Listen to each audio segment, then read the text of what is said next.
자, 이 시간에는 화폐의 시간가치에 대해서 알아보겠습니다. 화폐의 시간가치라는 것은 예컨대 어떤 은행에다 예치했을 때 그 나중에 시간 지남에 따라서 이자도 붙을 수 있는 거죠. 그러니까 나중에는 화폐 가치가 더 달라질 수 있다. 뭐 그런 얘기입니다. 이거를 화폐의 시간가치라고 하는데, 자, 일단은 뭐 좀 용어를 한번 정리를 해보겠습니다. 자, 내가 좀 100원을 은행에다 예치했다고 쳐보자. 100원을 예금하고서 그리고 미국 가서 이제 한 3년 있다가 그냥 돌아온다고 쳐볼게요. 그리고 은행 이자율은 10%다. 별 말이 없이 레이트 10% 하면은 연이자를 내게 합니다. 연. 그러니까 1년에 한 번씩 이자가 붙는다. 그런 얘기입니다. 그러면 100원을 예금하고서 3년 있다 돌아와서 얼마를 찾을 수 있나. 그런 얘기입니다. 얼마를 받을 수 있냐. 그러면 1년 지나면 이놈의 10%자가 붙겠죠. 110원 이렇게 이제 잔금이 찍혀 있을 겁니다. 안 봐도 이제 뻔히 이렇게 붙어 있을 거 아닙니까? 2년 후에는 또 이 금액에 10%가 붙을 거 아닙니까? 그래서 이거에 10% 하면 11원 해갖고 121원 이렇게 찍혀 있을 겁니다. 3년 후에는요. 이 금액의 10%니까 133.1원 요걸 받게 되는 거예요. 자, 이런 식으로 어떤 수익률을 붙여 나갈 수 있는 거죠. 이렇게 해서 이런 식으로 특정 수익률을 지금은 은행 이자율이 됐든 어떤 다른 수익률이 됐든 어쩌거나 수익률은 어떤 정해져 있다고 치면서 어떤 수익률이든 어떤 수익률 이렇게 붙여 나가는 것을 뭐라고 하냐면 할증한다 이렇게 표현합니다. 할증한다. 그다음에 어떤 수익률을 쏙 빼내는 걸 뭐라고 한다고요? 할인한다 이렇게 얘기합니다. 할인한다. 자, 그다음에 어떤 수익률이 붙어 있는 금액을 미래 가치다 이렇게 얘기합니다.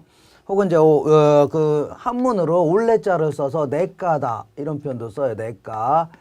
자, 그다음에 어떤 수익률이 쏙 빠져 있는 금액을 현재 가치다. 현재의 가치다.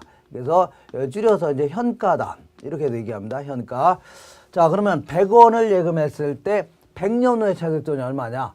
그러면 3년 후에 찾는다면 아까처럼 이렇게 붙여 나가면 되는 거지. 되지만 100년 후에 찾는다면 이거 계속 붙여 나가는데 어느 세월에 이거 붙이고 앉았습니까? 그래서 이런 경우에 대비해서 간단히 준비한 공식이 있다는 얘기입니다.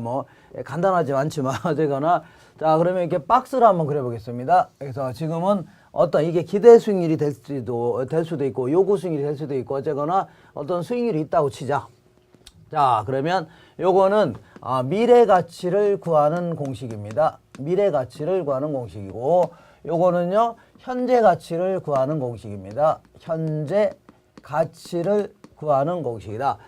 자, 그러면 요렇게 한번 해보겠습니다. 이렇게 박스를 몇 가지 한번 쭉 쳐보겠습니다. 이렇게 한번 해보자.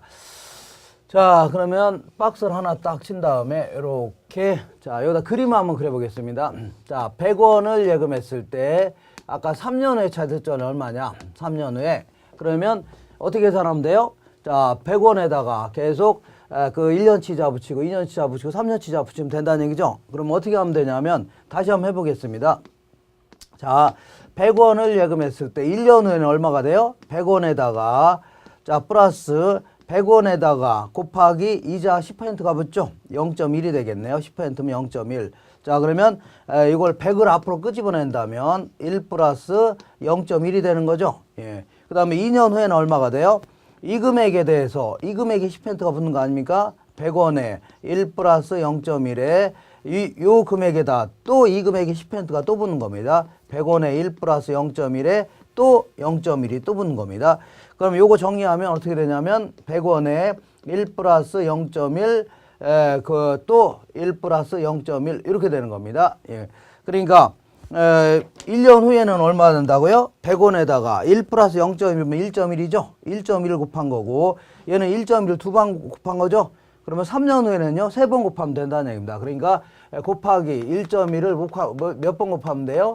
이자율이 10%라고 치면 3번을 곱해주면 됩니다. 3번을 곱해주면 3년 후에 살 돈 나와요. 3년 후에. 반대로 이렇게 해보겠습니다.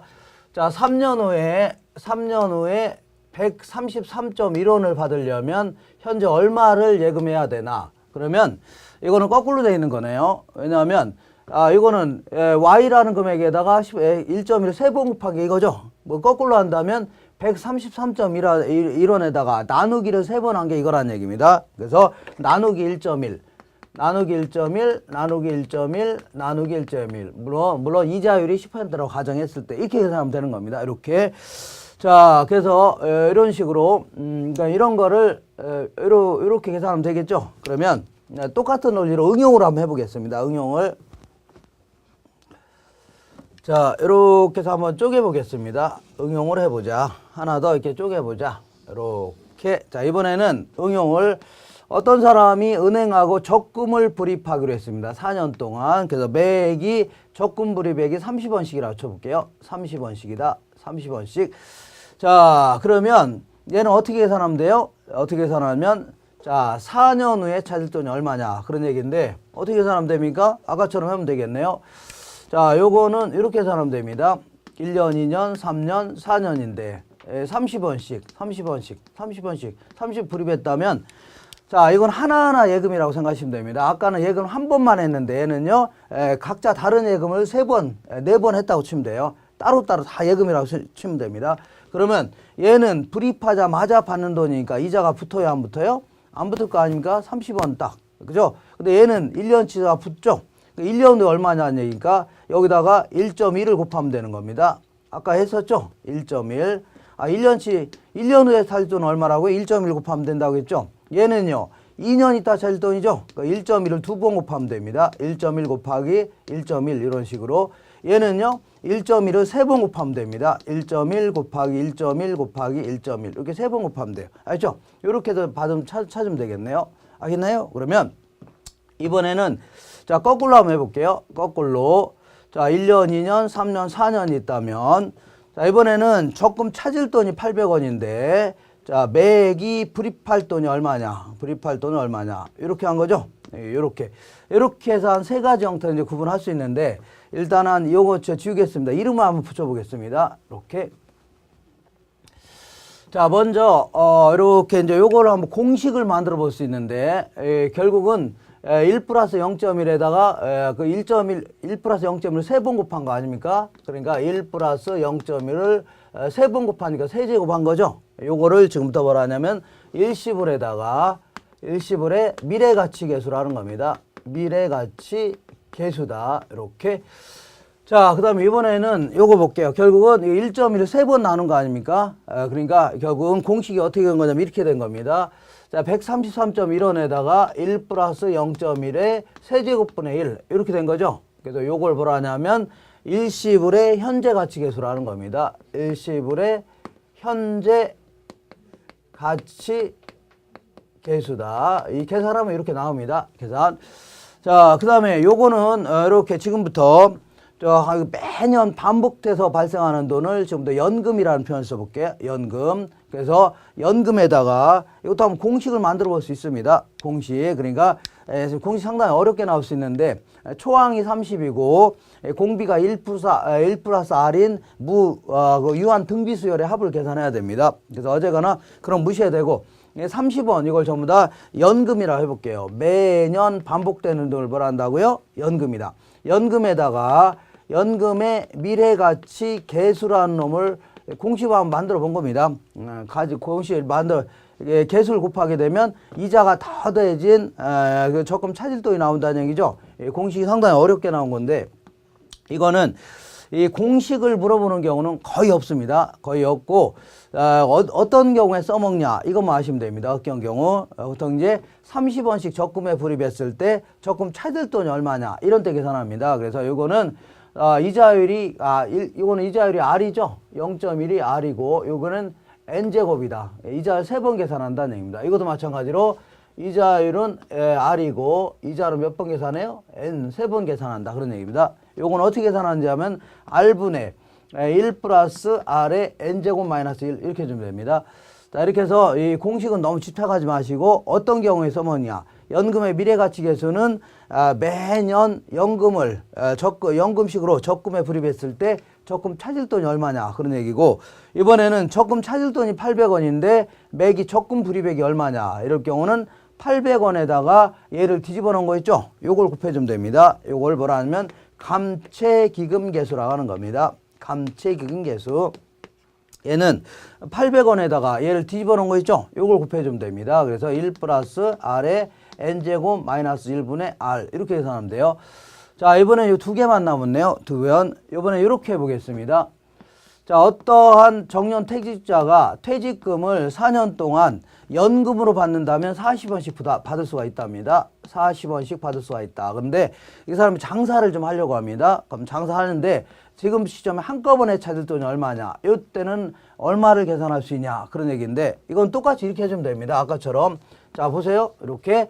자, 40원씩 찾을 돈이 있다. 그러면 어떻게 하면 돼? 얘는 3년 있다 찾을 돈 이렇게 계산하면 되죠? 그럼 얘는 1년치자를 빼내면 됩니다. 그래서 40원 곱하기, 나누기 해줘야 돼요. 나누기 1.1 해주면 돼요. 이자율이 10%라면. 얘는요, 나누기 1.1, 나누기 1.1 해주면 되고, 얘는요, 3년치자 빼면 되죠? 나누기 1.1, 나누기 1.1, 나누기 1.1. 이런 식으로 해주면 되는 겁니다. 자, 그래서 의미만 좀 하시면 되고, 의미만 하시게 되고, 이거 어떤 경우에 써먹냐, 이거만 하시면 됩니다. 거의 이제 어떤 경우에 써먹냐, 이것만 잘 아시면은, 문제 풀이하는데 좀 지장이 없습니다. 그래서, 어떤 정년퇴직자가 연금으로 40원씩 받을 수 있을 경우, 예, 일시불로 판다면 얼마인가, 이거를 연금의 현재 가치 계수라고 하는데, 연금의 현재 가치 계수다. 이것도 공식을 한번 만들어 볼 수 있죠? 예, 공식은 이렇게 나옵니다. 좀 복잡하게 나왔는데 R분의 1 빼기 1 플러스 R에 마이너스 N제곱 해주면 되는 겁니다. 이번엔 거꾸로 해보겠습니다. 거꾸로. 어떤 정년퇴직자가 퇴직금을 연금으로 일시불로 받는다면 200원을 받을 수가 있답니다. 근데 이 사람이 매기죠. 연금으로 좀 받으려고 합니다. 그러면 이때는 뭘 모르는 거예요? 연금으로 받을 돈 아는데 일시불로 받을 돈 모른다는 얘기고, 얘는요 일시불로 받을 돈 아는데 연금으로 받을 돈 모르는 거죠. 이 경우에는 200원에다가 얘를 뒤집어 놓은 거 있죠. 요거 곱해주면 됩니다. 요거를 저당상수다 해줍니다. 저당상수다. 그래서 200원에다가 저당상수 요걸 뒤집어 놓은 거 있죠. 요거 곱해주면 되는 겁니다. 그래서 요거 뒤집어 놓으니까 1 빼기 1 플러스 R에 마이너스 N제곱분의 1 플러스 1 빼기 1 플러스 R에 마이너스 N제곱분의 R 이렇게 한 겁니다. 이거 뒤집어 놓은 거니까 이렇게. 그래서 얘네들은 이제 역수관계가 있습니다. 얘랑 얘랑은 역수관계가 있고, 얘와 얘도 이제 역수관계가 있다. 얘와 얘도 역수관계가 있다. 이렇게 하시면 됩니다. 자, 다시 한번 지금까지 한 거를 종합적으로 좀 알아보겠습니다. 자, 이거는 설명은 좀 복잡하게 했는데 사실은 그 기본적인 논리는 이런 겁니다. 자, 100원을 예금했을 때 3년 후에 찾을 돈 얼마냐? 그럼 100원에다가 일시불의 미래가치계수를 집어넣으시면 됩니다. 거의 90% 이상의 문제는 일시불의 미래가치를 이렇게 주어집니다. 거기 보기에서 여러 가지 집어넣은 다음에 찾아서 집어넣으시면 됩니다. 찾아서. 자, 이번에는 거꾸로 3년 후에 133.1원을 받기 위해서는 현재 얼마를 예금하면 되나? 그런 얘기죠. 이때는 어떻게 한다고요? 133.1원에다가 일시불의 현재 가치 계수를 곱해주면 된다. 이렇게. 그 다음에 이번에는 어떤 사람이 적금을 30원씩 불입했을 때 적금 찾을 돈이 얼마냐? 그러면 30원에다가 연금의 미래가치 계수를 곱해주면 된다. 그 다음에 거꾸로 800원짜리 적금에 가입했을 때 매기 적금 불입액이 얼마냐? 이때는 800원에다가 연금의 미래가치 계수를 뒤집어 놓은 거인 감채기금 계수를 곱해주면 됩니다. 자, 이번에는 어떤 정년퇴직자가 퇴직금을 퇴직연금으로 받는다면 40원씩 받을 수가 있는데, 이거 지금 시점에 한꺼번에 받는다면 얼마인가? 이때는 40원에다가 연금의 현재 가치 계수를 찾아서 집어넣으시면 됩니다. 찾아서. 자, 이번에는 요거는 요 200원에는 뭐가 있다고요? 200원은 이자가 빠져 있겠죠? 근데 매기 여기에는 이자가 붙어 있는 거 아닙니까? 그럼 이때는 어떤 경우 왜 저당상수냐면, 은행에서 200원을 빌렸을 때 매기 원금이자 합계를 준등하게 하는 원리금 준등상환액이 얼마냐? 요거 계산할 때는 저당상수를 곱해주면 됩니다. 그래서 요거를 저당상수라는 명칭을 씁니다. 그래서 200원에다가 요거 뒤집어 놓은 거 있죠? 요거를 저당상수라는데 요거 곱해주면 되는 겁니다. 이렇게 해서 어떤 경우에 써먹냐? 이거 위주로 좀 알고 계시면 됩니다. 그래서 간혹 가다가 자, 근래 들어서 뭐 요것도 계산하라는 문제가 몇 번 나온 적이 있었는데, 계산 문제는 이렇게 계산하면 됩니다. 예를 들어서 자, 3,000원씩 요거 계산 문제 나왔었는데 3,000원씩 적금에 가입했을 때, 자, 3,000원씩 적금에 가입했을 때 나중에 적금 찾을 돈이 얼마냐? 이럴 경우는 이 그 연금의 미래가치 계수를 알 수 있으면 공식을 알 수 있으면 집어넣으시면 되지만 공식 몰라도 계산할 수 있다는 얘기입니다. 왜냐하면 얘 같은 경우는 뭐예요? 이 불입하자마자 받는 돈이죠. 그러니까 이자가 안 붙는 겁니다. 3,000원. 그리고 얘는 1년치자가 붙는 거죠. 이자율이 10%라면 곱하기 1.1 곱하기 1.1 해주면 됩니다. 그 다음에 얘는요 2년 있다 받는 거 아닙니까? 그러니까 3,000원에다가 곱하기 1.1 곱하기 1.1 얘는 죄송합니다. 한 번만 곱해야 되겠네요. 죄송해요. 1년 있다 받는 돈이고 얘는 2년 있다 받는 돈 아닙니까? 그러니까 얘는 곱하기 1.1만 해주고 얘는요 2번을 곱해주면 된다는 얘기입니다. 이런 식으로 해주면 돼요. 이렇게. 그러니까 우리 실전에서도 계산 문제 나오더라도 그럼 약간 응용을 한번 해보겠습니다. 응용을. 만약 이거는 이제 연말에 이제 그 불입했다고 가정했지만 만약 연초에 불입했다. 그러니까 초기에 여기 3,000원씩 불입했다 쳐볼게요. 3,000원씩 불입했을 때 3년 후에 찾을 돈이 얼마냐. 그럼 이거 어떻게 계산하면 돼요? 얘는 1년치자를 붙어서 받으면 되죠. 그러니까 곱하기 1.1 해주면 됩니다. 얘는 2년 있다 받는 돈 아닙니까? 곱하기 1.1 곱하기 1.1 해주면 되고 얘는요 3년 있다 받는 돈이죠. 곱하기 1.1 곱하기 1.1 곱하기 1.1 이렇게 해주면 됩니다. 그럼 이렇게 받을 돈이 생깁니다. 이렇게 해서 기출문제도 이렇게 나왔으니까 몇 번 연습하시면 됩니다. 연습. 한번 우리 문제가 실전에서는 어떤 형태로 나오나 한번 보겠습니다. 어떤 형태로. 자, 거기 20일의 기출문제를 보겠습니다. 기출문제 보면 화폐의 시간가치 계산에 관한 설명으로 틀린 것은 주택 마련을 위하여 은행으로부터 원리금 균등 상환 방식으로 주택 구입 자금을 대출한 가구가 매월 상환할 금액을 산정하는 경우에는 저당 상수를 사용한다. 내가 1억을 빌렸을 때 매액이 갚아야 나갈 원리금 균등 상환을 계산할 때는 뭘 곱하라고요? 저당 상수를 곱해주면 됩니다. 저당 상수 곱해주면 된다. 자, 그 다음에 현재 5억 원인 주택이 매년 5%씩 가격이 상승한다고 가정할 때 일시불의 미래가치 계수를 사용하여 10년 후에 주택 가격을 산정할 수 있다. 현재 5억짜리가 10년 후에는 얼마가 될 것인가 그 얘기입니다. 그러면 일시불의 미래가치 계수를 곱해주면 됩니다. 3번 보시면 정년퇴직자가 매월 연금 형태로 받는 퇴직금을 일정 기간 적립한 후에 달성하는 금. 여기서 조심할 게 자, 연금 형태로 받는 퇴직금이죠. 퇴직금을 일정 기간 적립했다는 얘기는 퇴직금을 연금 형태로 받자마자 퇴직금을 받자마자 은행에다 예치했다고 생각하시면 됩니다. 이렇게 요 얘기하는 겁니다. 그래서 적금에 가입했다는 얘기입니다. 받자마자. 그러니까 퇴직금을 일정 기간 적립한 후에 달성되는 금액을 산정할 경우는 연금의 미래가치 계수 사용한다. 그러니까 퇴직금을 받자마자 은행에 예치했다고 생각하시면 됩니다. 그럼 적금 찾을 돈이 얼마냐? 그 얘기 물어본 거다. 그 얘기 물어보는 겁니다. 이거 조심하셔야 돼요. 여기 표현 자체를 이렇게 해놓은 겁니다. 그 다음에 10년 후에 1억 원이 될 것으로 예상되는 토지의 현재 가치를 계산할 경우에 10년 후에 1억이 될 거다. 그러면 지금 시점에 얼마가 될 것인가? 그 얘기하는 겁니다. 일시불의 현재 가치 계수를 사용한다. 예, 맞습니다. 연금의 미래가치 계수는 저당상수의 역수다. 이게 틀렸네요. 연금의 미래가치 계수는 감채기금 계수와 역수관계가 있다고 했죠. 감채. 여기서 문제는 이렇게 나옵니다. 이렇게 나오는데 처음에는 약간 좀 복잡스러워 보이더라도 사실은 나중에 몇 번 연습하시면 좀 할만합니다. 이것도. 자, 그럼 이번에는 이제 할증하는 방법, 할인하는 방법을 쭉 좀 알아봤습니다. 할증하는 방법, 할인하는 방법을 알아봤으니까 이번에는 기대 현금 수지를 측정하는 내용, 요거 좀 알아보겠습니다. 요거 좀 지우겠습니다.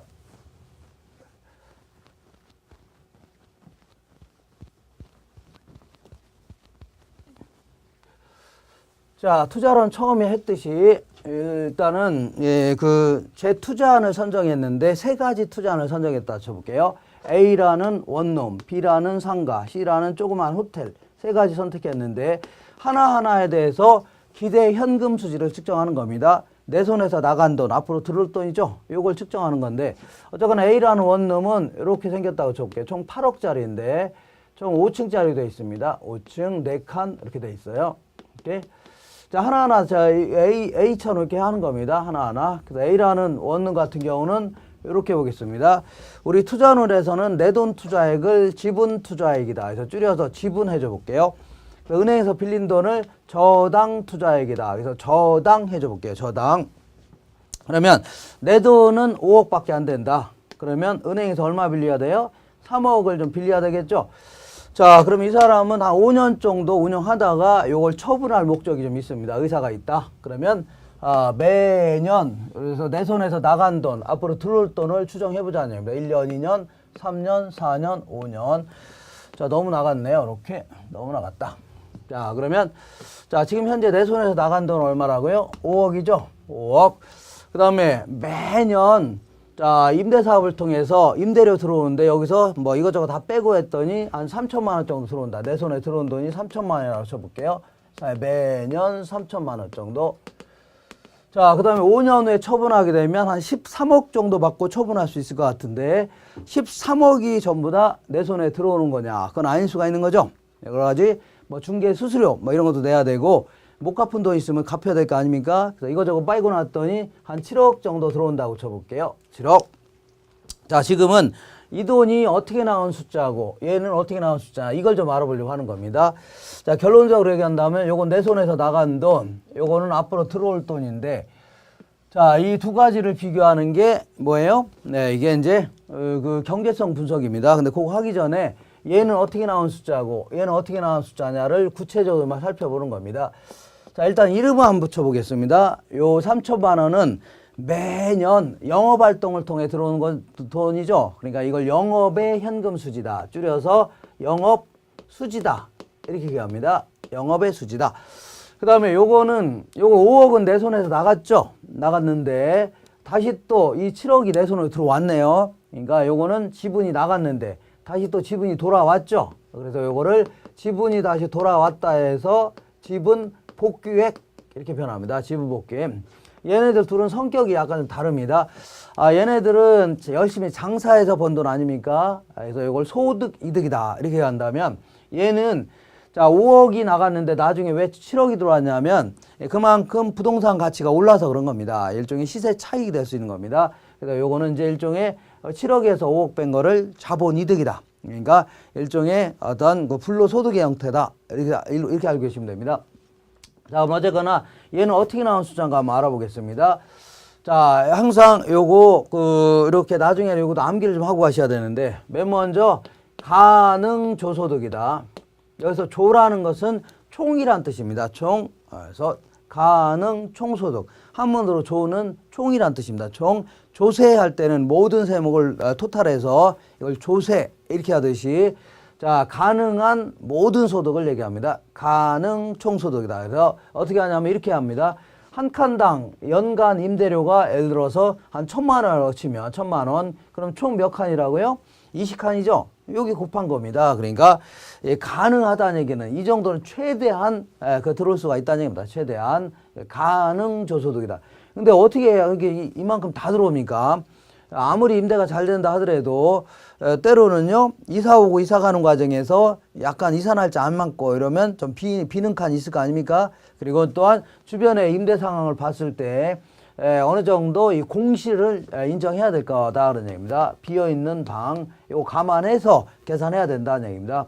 그 다음에 두 번째는 간혹가다한테 임대사업 하다 보면은 일용 근로자 이런 분들은 겨울철에는 일이 별로 없잖아요. 그러니까 나중에 이제 봄 되면 그때 이제 돈 드린다 이렇게 하면서 준다 했는데 막상 봄 되니까 이 건설업이 또 부도날 수도 있는 거 아닙니까? 그러다 보니까 이렇게 보증금 다 까먹고 그러다가 결국은 돈이 없는 경우도 있잖아요. 그러면 돈이 하나도 없는데 어떻게 받습니까? 그래서 이러한 어떤 불량부채라는 겁니다. 행여나 못 받을지 모르는 부채 이걸 뭐라 한다고요?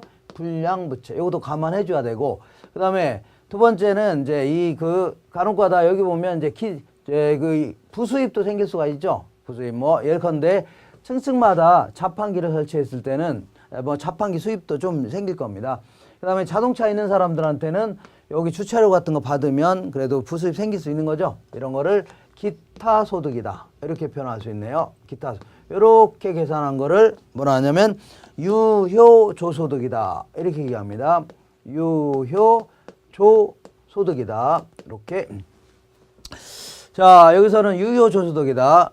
자, 근데 요거는 말이 뭐 소득이지 사실은 소득이라 할 수 없는 게 경비를 하나도 안 빼놓고 이걸 소득이라 할 수는 없는 거죠. 그래서 여기서 다양한 영업 경비를 빼내야 된다는 얘기입니다. 영업 활동과 관련된 다양한 경비들. 예컨대 갈비집 하게 되면 아줌마도 월급도 줘야 되고 뭐 그다음에 여러 가지 또 뭣도 나가요?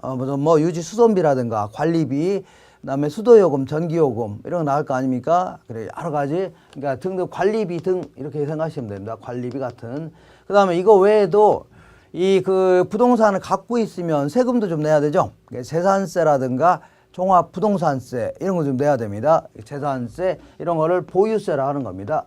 보유세 이런 것들은 전부 다 영업 경비에 포함시킵니다. 보유세. 재산세라든가 종합부동산세 이런 것들은 그 어디에 포함된다고요? 영업 경비에 포함시켜요. 근데 이 세금 중에 소득과 관련되어 있는 세금이 있거든요. 저 소득과 관련된 세금은 이렇게 해서 개인의 소득에서 부과하는 세금을 개인소득세다. 법인의 소득에 대해서 부과하는 세금을 법인소득세 이렇게 얘기하는데 자, 빼려면 같이 빼야 되는데 이쪽은 뭐 개인자를 쏙 빼고 여기는요 소득자를 쏙 빼는 겁니다. 그래서 소득세는 개인의 소득에 대해서 부과하는 세금이고 법인세는요 법인의 소득에 대해서 부과하는 세금입니다. 이때 이 소득이라는 것은 소득세라는 것은 소득이 많은 자들은 많은 세금을 내야 되고 소득이 적은 자들은요 적은 세금을 내야 되고 소득이 없는 자들은 세금 안 내는 겁니다. 그죠? 그러니까 아직 소득세를 부과하기 직전에 소득을 계산도 안 했는데도 불구하고 벌써부터 여기서 쏙 빼낼 수는 없는 겁니다. 그러니까 이 소득세는 여기서 빼내는 게 아니라 맨 끄트머리에서 빼낸다. 이것만 기억하시면 됩니다. 끄트머리에서. 이렇게 해서 여기까지 계산한 것을 뭐라 하냐면 순영업소득이다. 이렇게 얘기합니다. 순영업소득. 자, 여기서 또 뭘 빼내야 되냐면 요 3억을 빌렸다. 그럼 3억을 빌렸으면 매기 갚을 원금이자 있죠? 매기 갚을 원금이자 이런 거를 부채를 서비스 받은 대가로 지불한다 해서 부채 서비스액이라는 겁니다. 여기서는 매기 갚아야 될 원금도 있고 뭣도 있다고요? 이자도 포함해서 이거를 부채 서비스액이다 이렇게 표현합니다. 연간 원리금 지불액 이걸 얘기합니다. 자, 이렇게 해서 계산한 거를 뭐라 하냐면 세전 현금 수지다. 혹은 세전 현금 흐름이라는 겁니다. 세전 현금 수지. 자, 그럼 여기서 세전이라는 얘기는 여기서 소득세가 여기 포함되어 있다는 얘기입니다. 그래서 요걸 가지고 이거 저 뺀 거에서 여기서 이제 소득세법에 따라서 법에 따라서 과세소득을 계산합니다. 그래서 여기다가 세율을 적용해서 여기다가 이제 세금을 계산할 거 아닙니까? 그게 이제 영업활동과 관련된 소득세다. 영업소득세라 하는 겁니다. 영업소득세를 뺀 거. 이게 바로 뭐가 되냐면 세후 현금 수지다. 이렇게 계산한 겁니다. 세후 현금 수지다. 자, 그래서 나중에 요거를 조금 암기하고 들어가셔야 됩니다. 간혹가다 이제 괄호쳐서 집어넣고 이렇게 내는 문제 많이 자주 물어봅니다.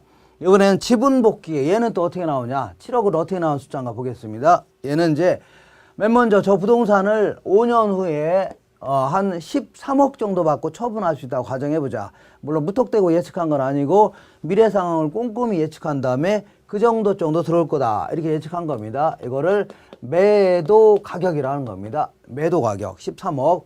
근데 이게 이제 전부 내 손에 들어온 건 아니겠죠? 일단은 뭐 중개 수수료라든가 이런 거 내야 될 거 아닙니까? 그리고 또한 각종 여러 가지 뭐 매도하는 과정에서 뭐 계약서 작성 비용이라든가 뭐 공증 비용, 화해 비용 뭐 이런 거 나갈 수 있죠. 이런 거를 매도 경비라고 하는 겁니다. 매도 활동과 관련된 다양한 경비들. 이렇게 뺀 금액을 순 매도액이다. 이렇게 얘기합니다. 순 매도액.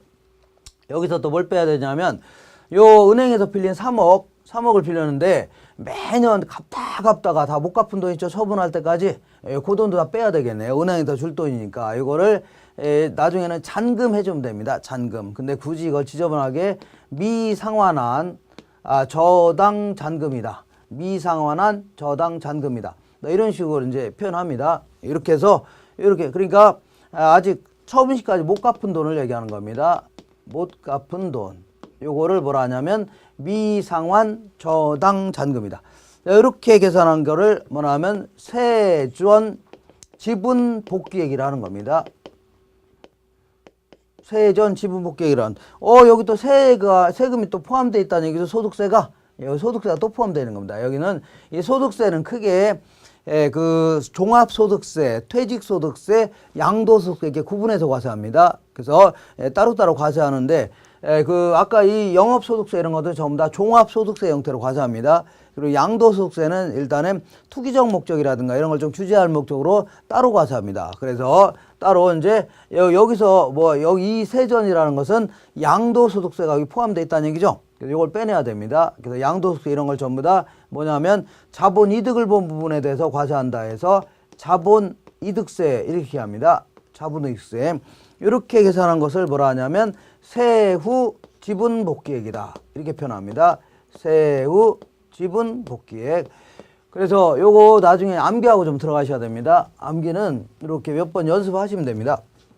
그래서 여기 보시니까 자, 가, 유, 순, 전, 후 딱 써놓은 다음에 여기다 가, 유, 순, 전, 후 딱 써놓은 다음에 여기서부터 자, 여기는 좀 지저분하니까 좀 알아서 좀 기억하시고 여기서부터 경비 빼고 빚 갚고 세금 내고 여기서부터 경비 빼고 빚 갚고 세금 내고 이런 식으로 경비 빼고 빚 갚고 세금 내고 가유순 전후 경비 빼고 빚 갚고 세금 내고 이렇게 해주면 됩니다. 이것도 마찬가지로 매순 전후 딱 써놓은 다음에 매순 전후 딱 써놓은 다음에 여기서는 처음부터 경비 빼고 빚 갚고 세금 내고 경비 빼고 빚 갚고 세금 내고 이렇게 해서 좀 기억하시면 됩니다.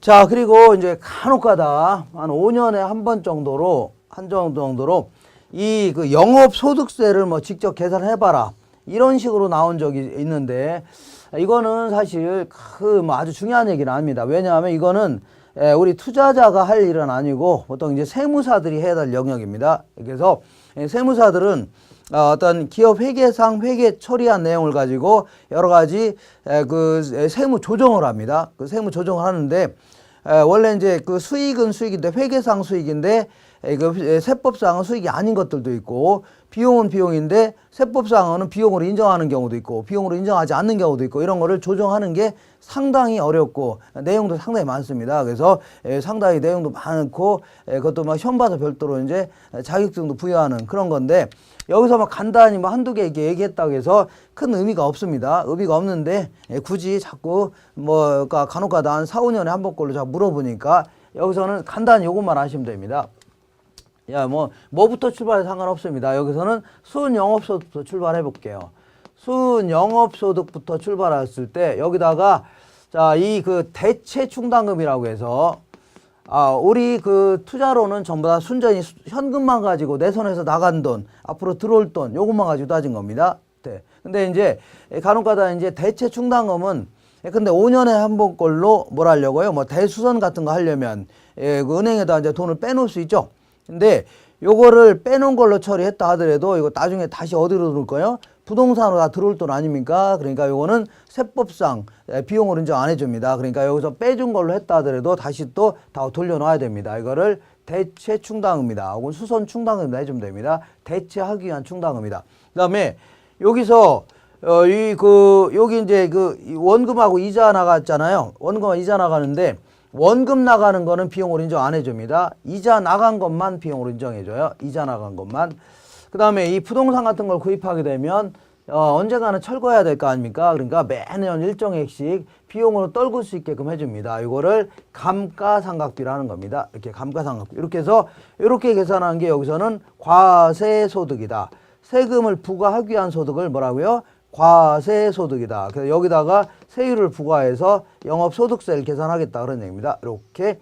그래서 요거는 나중에 시험 치르기 전에 뭐 간단히 이렇게 암기하고 들어가시는 게 좋습니다. 그리고 평상시에는 굳이 이런 것까지는 할 필요 없다. 예, 이렇게 좀 생각하면 됩니다. 그러면 문제를 통해서 확인해 보겠습니다. 문제. 자, 문제 보시니까 확인 예제다에서 20회 기출문제 보겠습니다. 자, 수익성 부동산의 장래 현금 흐름에 관한 설명으로 틀린 것은 자, 투자에 따른 현금 흐름은 영업에 따른 현금 흐름과 매각 현금으로 나누어 예상할 수 있다. 자, 이런 거를 영업에 따른 현금 흐름이다. 이걸요, 매각에 따른 현금 흐름으로 나누어 예상할 수 있다. 맞는 표현입니다. 자, 2번 보시면 유효 총소득은 잠재 총소득에서 공실 및 불량부채에 대한 손실과 기타 수입을 반영한 것이다. 유효 조소득을 다른 말로 유효 총소득이라고 했죠. 그 다음에 가능 조소득을 아니면 가능 총소득을 다른 말로 잠재 총소득 이렇게 표현합니다. 왜냐하면 그 정도는 최대한 잠재되어 있다는 얘기죠. 이렇게 해서 자, 그래서 유효 조소득은 가능 조소득에서 공실 및 불량부채에 대한 손실과 기타 수입을 반영한 것이다. 맞는 표현입니다. 3번에 보니까 세전 현금 흐름은 요걸 얘기합니다. 세전 현금 흐름은 순영업소득에서 부채 서비스액을 차감하여 계산한다. 맞네요. 부채 서비스액을 차감하여 계산한다. 4번에 보니까 영업소득세를 계산하기 위해서는 자, 이 감가상각비 같은 거 알아야 됩니다. 이 감가상각비는 실제 돈이 나간 게 아닙니다. 돈이 나간 게 아니고 회계상 비용으로 인정해 주는 겁니다. 근데 이게 원래는 우리 요거 계산할 때는 이제 그 감안하지 않는 겁니다. 다만 나중에 세금을 계산할 때만 세법에서 이거 인정해 주겠다. 그런 얘기지. 이건 무조건 뭐라고요? 내 손에서 나간 돈, 앞으로 들어올 돈만 계산한 겁니다. 이렇게. 다만 세금 계산할 때는 뭘 알아야 된다고요? 감가상각비를 알아야 됩니다. 5번에 보니까 영업경비에는 임대소득에 대한 소득세가 포함되어야 된다. 틀렸네요. 영업경비에는 보유세는 포함하지만 영업활동과 관련된 소득세는 포함하면 안 됩니다. 알겠죠? 이렇게 해서 요 정도에서 몇 번이고 확인하시면 되고, 그 다음에 항상 화폐의 시간 가치는 보통 이제 그 공식을 자꾸 암기하려고 하지 마시고 어떤가요? 어떤 경우에 써먹냐 요것만 잘 기억하시면 되는 겁니다. 어떤 경우에 써먹냐 그거 6가지가 있으니까 그것만 잘 기억하시고 항상 보기에서 거의 주어진다고 생각하시면 됩니다. 90에서 95% 이상의 문제는 다라고요. 보기에서 주어집니다. 그것만 다 보기에 1.1이다. 그러면 그것만 체크해서 집어넣으시면 되는 겁니다. 이렇게 나중에 문제를 풀면은 그냥 쉽게 이런 식으로 나오는구나 이걸 알 수 있을 겁니다. 자, 여기서 잠깐 끊겠습니다.